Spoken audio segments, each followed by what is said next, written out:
Hello दोस्तों, Subhash study centre के YouTube channel पर आप सभी प्यारे मित्रों का हार्दिक स्वागत है। दोस्तों, आज के इस वीडियो में हम बात करेंगे कक्षा 10 का हिंदी विषय का जो नया सिलेबस है, जिसमें कोरोना वायरस की महामारी की वजह से आपका कोर्स का 30% हटा दिया गया है और आपको क्या पढ़ना है हिंदी विषय में, कैसे आपको तैयारी करनी है परीक्षा की, क्या अनिवार्य रूप से पढ़ना है और क्या नहीं पढ़ना है। आइए उसी के बारे में संक्षेप में मैं आपको जानकारी देता हूं कि आप बस इतनी चीज़ पढ़ लीजिए जो आपको मैं बताऊंगा। हिंदी विषय कक्षा 10 और आपकी यूपी बोर्ड परीक्षा के लिए आपको जो निर्धारित पाठ्यक्रम है, नया सिलेबस है, उसी के बारे में जानकारी दूंगा। तो आइए दोस्तों स्टार्ट करते हैं। सबसे पहले आपको पढ़ना है हिंदी गद्य के विकास का संक्षिप्त परिचय, जिसमें शुक्ल तथा शुक्लोत्तर युग, जिसमें कि 5 अंक आते हैं। आपके 5 अंकों का प्रश्न आता है, 5 नंबरों के प्रश्न आते हैं। फिर आपको पढ़ना है हिंदी पद्य के विकास का संक्षिप्त परिचय, इसमें से भी रीतिकाल एवं आधुनिक काल से संबंधित प्रश्न आते हैं और ये प्रश्न होते हैं 5 नंबर के। आगे आपको पढ़ना है गद्य हेतु निर्धारित जो पाठ्य वस्तु है।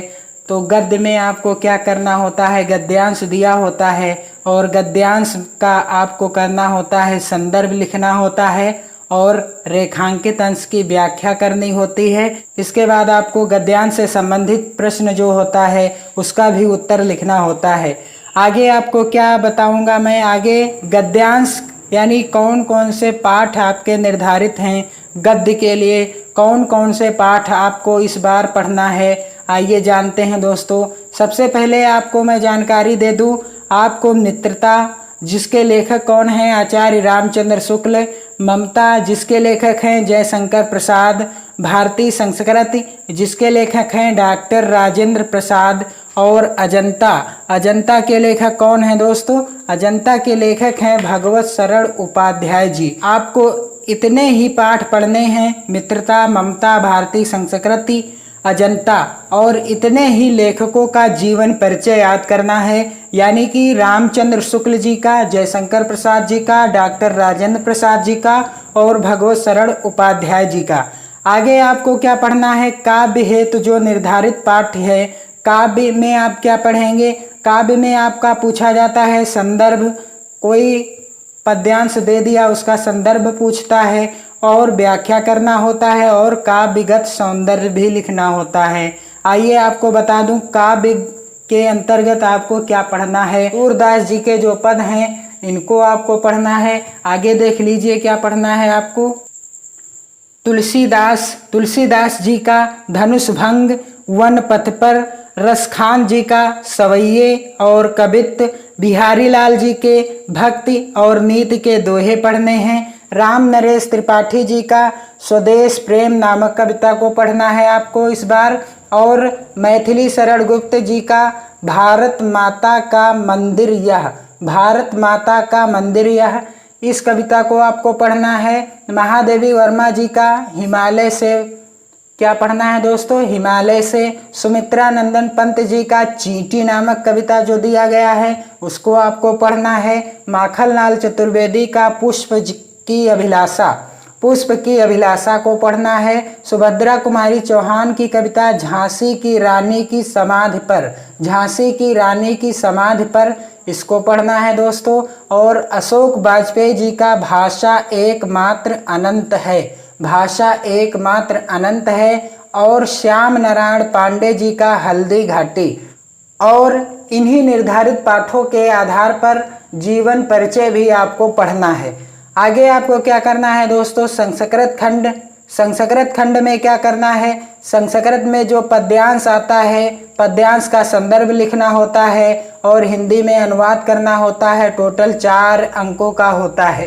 तो संस्कृत में कौन कौन से पाठ आपके निर्धारित हैं दोस्तों, संस्कृत में वाराणसी, देशभक्ता, चंद्रशेखरा पढ़ना है आपको। और क्या पढ़ना है दोस्तों, भारतीय संस्कृति, वीरः वीरेण पूज्यते, आरूढ़ि श्वेत केतु संवादः और जीवन सूत्राणि, इतने पाठ ही आपको पढ़ने हैं। संस्कृत के निर्धारित पाठों से एक कंठस्थ श्लोक पढ़ना है जिसके आपको 2 अंक मिलेंगे। और संस्कृत के निर्धारित पाठों से जितने पाठ मैंने बताए हैं इन्हीं से प्रश्न आएंगे लघुत्तरी, जिनका आपका 2 प्रश्न हल करने, इन्हीं से प्रश्न आएंगे लघुत्तरी जिनके आपको 2 अंक मिलेंगे। और साथ ही साथ काव्यगत सौंदर्य के तत्व के अंतर्गत आपको पढ़ना है हास्य एवं करुण रस, उपमा रूपक और उत्प्रेक्षा अलंकार, सोरठा और रोला को पढ़ना है। हिंदी व्याकरण के शब्द रचना के तत्वों में जिनके अंक आपको मिलते हैं 11, इनमें आपको उपसर्ग, प्रत्यय और समास, समास में कौन सा समास, द्वंद्व समास और द्विगु समास पढ़ना है दोस्तों। पर्यायवाची शब्द और तत्सम शब्द को भी पढ़ना है। इस बार दोस्तों आपका सिलेबस कम हो गया है, इसलिए आपको टॉप करने का एक सुनहरा मौका मिला है। तो दोस्तों आप अपनी बेहतर तैयारी कीजिए। आगे आपको पढ़ना है संस्कृत व्याकरण और अनुवाद से संबंधित 8 अंकों के प्रश्न आते हैं। संधि, जिसमें आपको संधि पढ़ना है, संधि में यड़ संधि पढ़नी है। और शब्द रूप यानी सभी विभक्तियों एवं वचनों में 2 अंकों का प्रश्न आता है। संज्ञा, फल, मति, मधु और नदी, इनको पढ़ना है। धातु रूप में क्या पढ़ना है, लट लकार, लोट लकार, लिट लकार, विधिलिंग लकार और लंग लकार, इन सभी लकारों में क्या पढ़ना है, पठ धातु और हस धातु।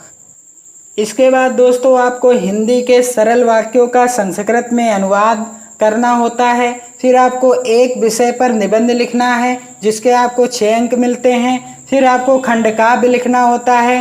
खंडकाव्य आपको अपने जिले के अनुसार पढ़ना होता है, जैसे मैंने यहाँ पर लिख दिया है। मुक्तिदूत, यदि आप आगरा जिले से हैं, बस्ती जिले से हैं, गाजीपुर, फतेहपुर, बाराबंकी या उन्नाव जिले से हैं, तब आपको मुक्तिदूत पढ़ना है। ज्योति जवाहर, यदि आप कानपुर, प्रतापगढ़, मिर्जापुर, ललितपुर, रामपुर या गोंडा जिले से हैं, तब आपको ज्योति जवाहर खंडकाव्य को पढ़ना है।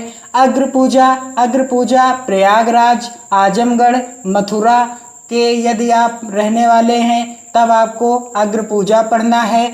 मेवाड़ मुकुट यदि आप बुलंदशहर, देवरिया, बरेली, सुल्तानपुर, सीतापुर या बहराइच के रहने वाले हैं तब आपको मेवाड़ मुकुट पढ़ना है। जय सुभाष लखनऊ, सहारनपुर, फैजाबाद, बांदा, झांसी और हरदोई इन जिलों में चलता है। अगला मातृभूमि के लिए यदि आप गोरखपुर जिले के हैं, मुरादाबाद या शाहजहांपुर, लखीमपुर खीरी, मैनपुरी या मुजफ्फरनगर, तब आपको क्या पढ़ना है खंडकाव्य में, मातृभूमि के लिए। अगला है कर्ण। अगला क्या है दोस्तों, कर्ण यदि आप अलीगढ़, जौनपुर, बलिया, हमीरपुर या एटा के रहने वाले हैं तब आपको खंडकाव्य में कर्ण को तैयार करना है। आगे देख लीजिए।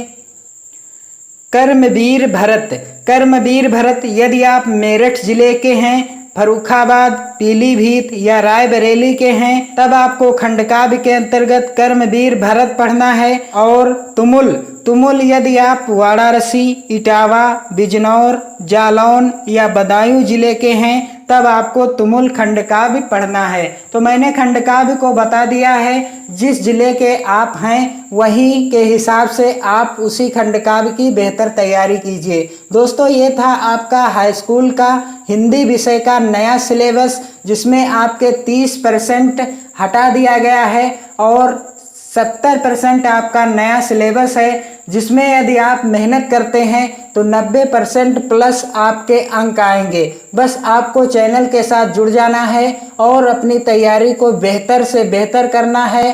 तो दोस्तों इसी सिलेबस के आधार पर अगले वीडियो के साथ, तब तक के लिए दोस्तों जय हिंद, वंदे मातरम।